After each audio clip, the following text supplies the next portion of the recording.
A vida começa na água. Terceira e última parte. Comentário de Mari Persona.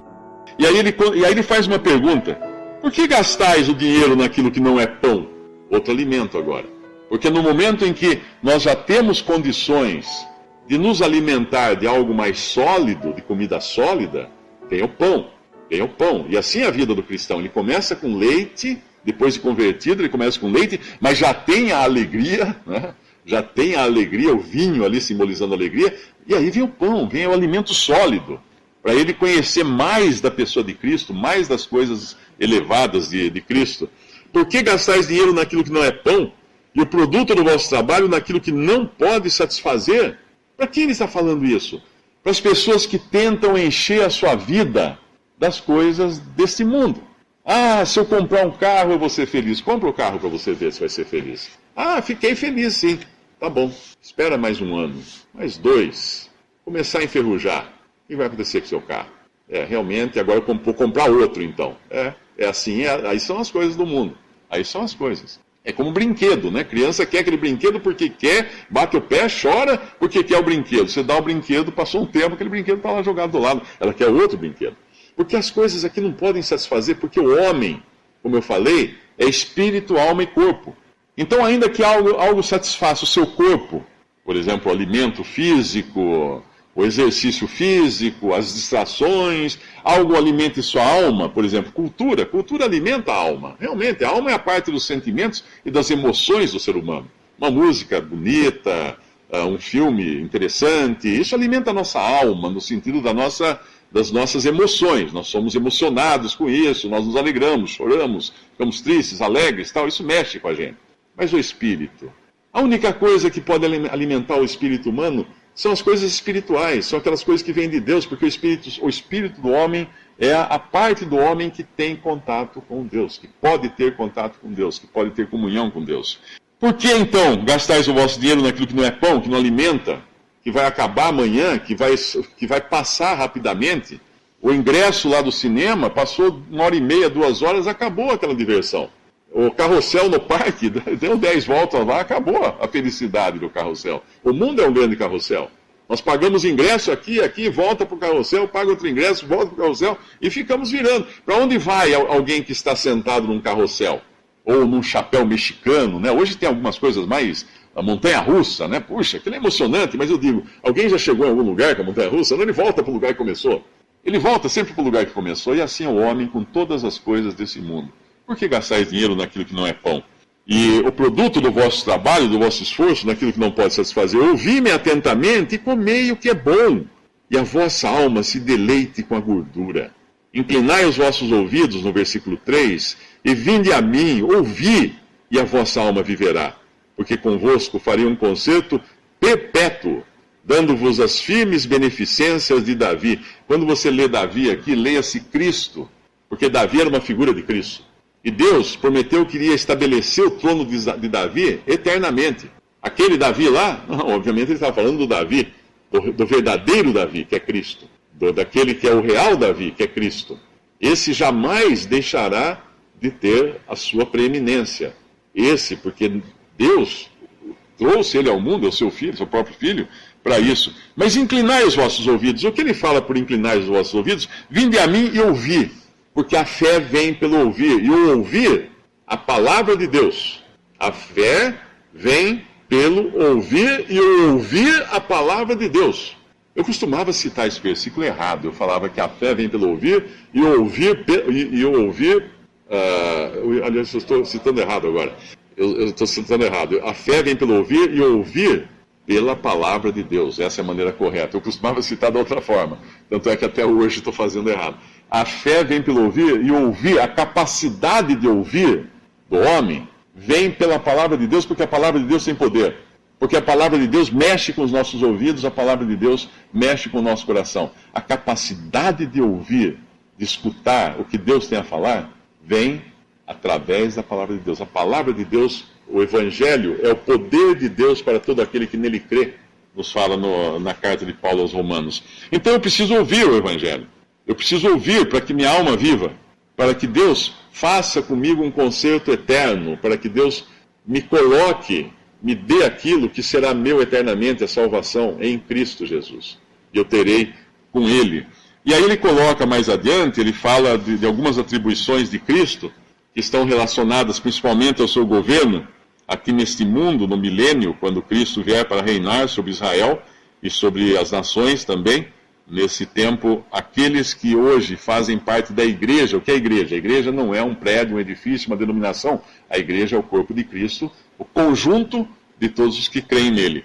Quando Cristo voltar, então, ele fala: e eis que eu o dei, versículo 4 de Isaías 55, como testemunha aos povos, como príncipe e governador dos povos.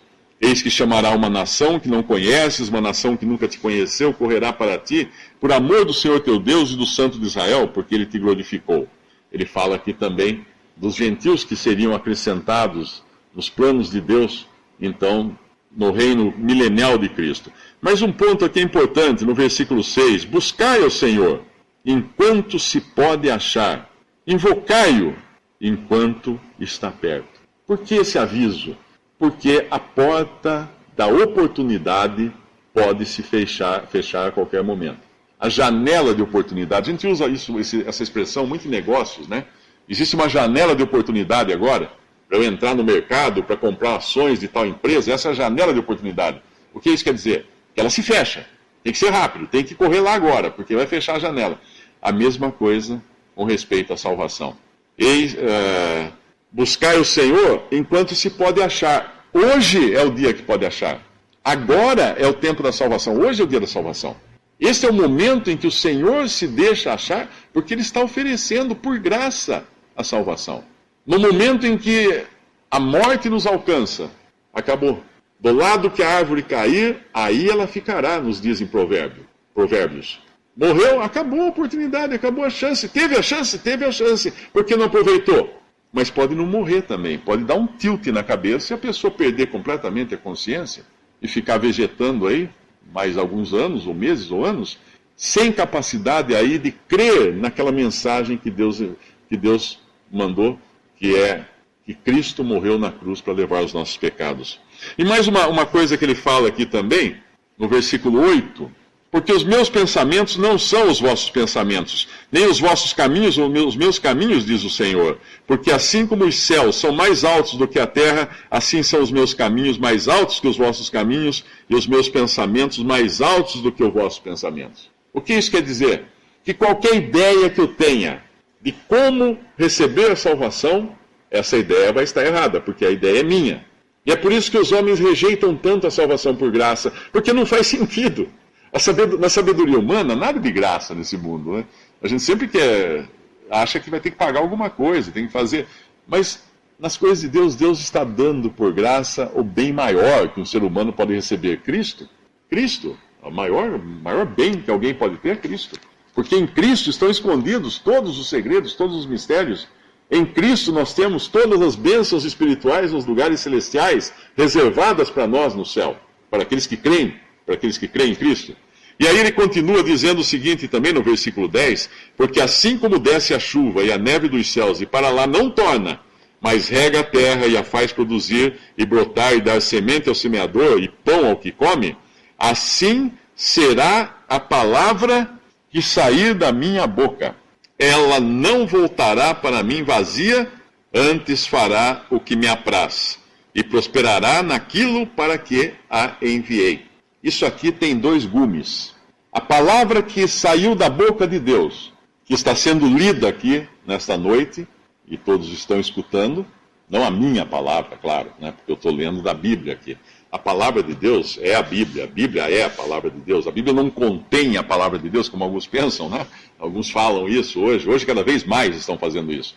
A Bíblia é a palavra de Deus. E quando Deus fala a sua palavra, apresenta a sua palavra, uma coisa é certa, ela não volta vazia. Ela não bate e volta, como quem diz, não teve efeito algum. Ela tem. Sempre tem, mas é uma espada de dois gumes. Por quê?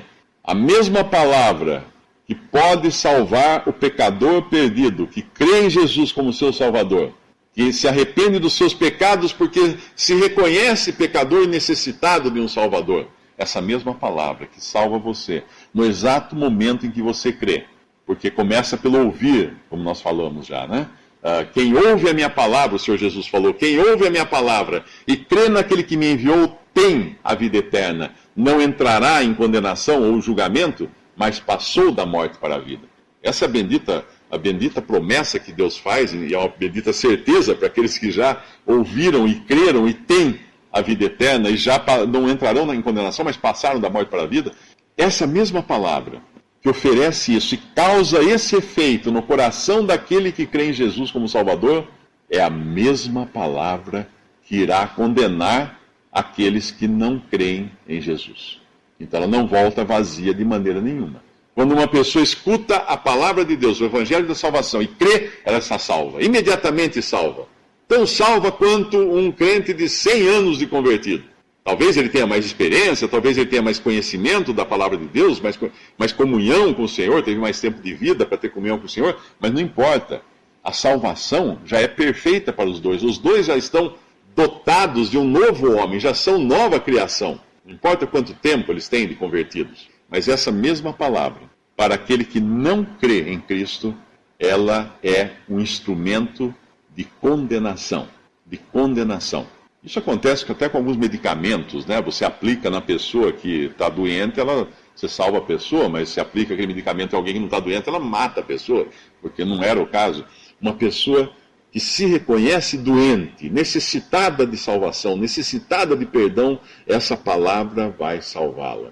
O Evangelho da salvação, crê no Senhor Jesus Cristo e será salvo. Uma pessoa que não se reconhece doente, não se reconhece necessitada, não crê, não aceita esse remédio que Deus deu, esse remédio irá matá-la. Esse remédio irá condená-la. É a mesma palavra. A mesma palavra irá condenar a pessoa no final. Eu pergunto, se alguém aqui ainda não tem essa salvação, que efeito está tendo essa palavra no seu coração? Um efeito salvador? Você crê em Jesus como seu salvador? Ninguém vai falar para você vir à frente, levantar a mão, fazer qualquer curso de batismo, qualquer coisa, nada disso. É aí mesmo, né, onde você está, você crê em Cristo como seu Salvador. E se não crê, nada mais pode salvar, porque essa é a promessa de Deus. O final do nosso Evangelho de Isaías termina com uma promessa: o que será para o Senhor por nome, por sinal eterno, que nunca se apagará. Embora isso aqui esteja falando de Israel e das promessas feitas para Israel, nós temos uma contrapartida para o que crê em Cristo lá nos Evangelhos, quando o Senhor Jesus fala: as minhas ovelhas ouvem a minha voz, eu as conheço, elas me seguem, eu lhes dou a vida eterna e jamais perecerão, nunca perecerão. E ninguém as pode arrebatar das minhas mãos ou da mão do meu Pai. Ninguém pode arrebatar. Então a salvação que você recebe no momento em que crê em Jesus como seu Salvador é eterna, perfeita e jamais imutável e jamais será tirada.